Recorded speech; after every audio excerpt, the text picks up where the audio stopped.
My name is Kristen Smith, and I am a teacher at Banner County. Banner is a huge county. With this being such a rural area, the only thing in town, you have a bank and a post office. There's no convenience stores or anywhere to shop. If you want to go somewhere to purchase something, you have to go 24, 25 miles. The one luxury that I'm glad that we do have an ambulance and we do have a fire department. The majority of the kids here, most of their families are farmers or ranchers. So they get up, they go do their chores before they even come to school.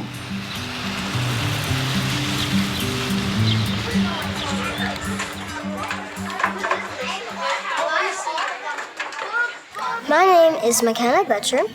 I am 8, going on 9, and I go to school at Banner County School. I live on a ranch. It's called the Betcher Ranch. I have 3 kids in my family. My first youngest brother, he's actually in 1st grade right here. And then my littlest brother is going to be in preschool next year. I am actually a member of the Banner County 4-H Club, so I have lots of responsibility. Okay, I'm gonna talk to us. I am Rebecca Winger, and I teach 3rd grade at Banner County School. And tell me about the size of your 3rd grade class here. 15, and it's the biggest class in Banner County. I really enjoy working with class sizes that are very small because you get more one-on-one time with them. And so students that really struggle with academics, anything that's going on in their lives, I can be able to work with them a little bit. It is nice working in a small school like this one. Okay, chapter 1, that word is what? Biofuel. Do you like school? Yes, at the beginning of the day, I'm so happy to see my friends and stuff, but there's one subject that I struggle with when it comes to math. I am not very excited. Like, if I had this math last year, I would be very discouraged with myself.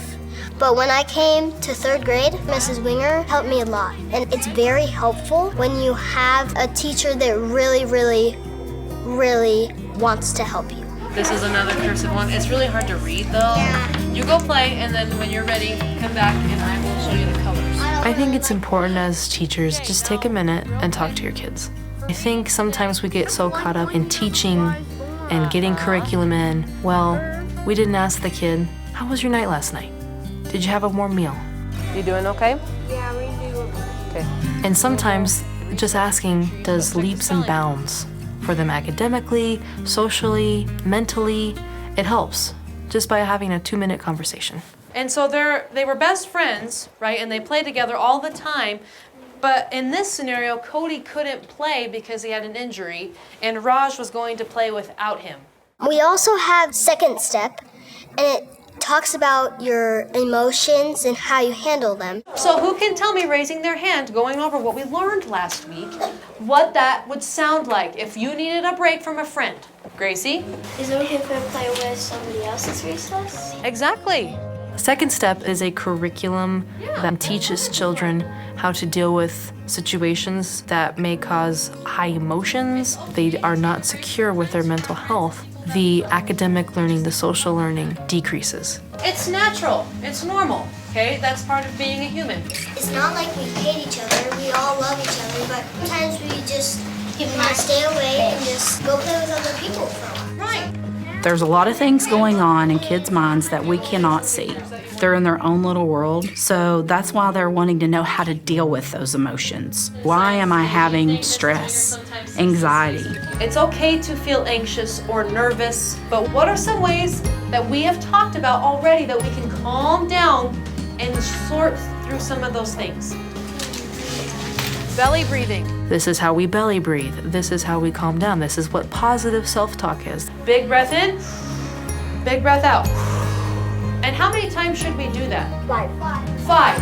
And they're able to demonstrate it. Maybe not in the situation at first, we're still practicing, but overall, kids are able to cope and deal with situations a lot better How many of you have siblings that you love with all of your heart, but sometimes you need your own personal space? Okay, now Give look me an around the example of room. when one of your brothers did something that made you crazy. So, one of my hobbies is I like to sit in my bed and read or draw. I like to do what I like to do. And once in a while, I will let them in my room and I say, okay, you guys can come in, but you can't be so crazy. And then I'll look away for a minute and then my room's destroyed. So then I'll get very angry and I will just shove them out, but then I stop and I thought of what I did, I apologize, and it just makes them feel better and it makes me feel better about what I did. Grab onto your thumb. This is my feeling. Say it. These are my thoughts. They cover my feelings. And then your 4 other fingers left are your thinking cells, and they like to move a lot. But when you get angry or discouraged or whatever, they will cover your feelings, and that's when you get really mad. I have to think. To identify. My feeling. If I don't. My brain. Freaks out. And do you think that you'll be able to teach your little brothers about how to handle their emotions when it happens? Yes, I think their teachers will, and of course I will help them so they know if they get mad at me, they know how to breathe, calm down, think of what they did, apologize, and I think that will really help them. Okay, 3rd graders, once you have saved and your desk looks good, you may head out to recess. Mental health is so important because it affects children academically, socially, when they're growing up, when they're learning to make friends, when they're learning content. Even in small communities, we see it. Mental health is important in our students.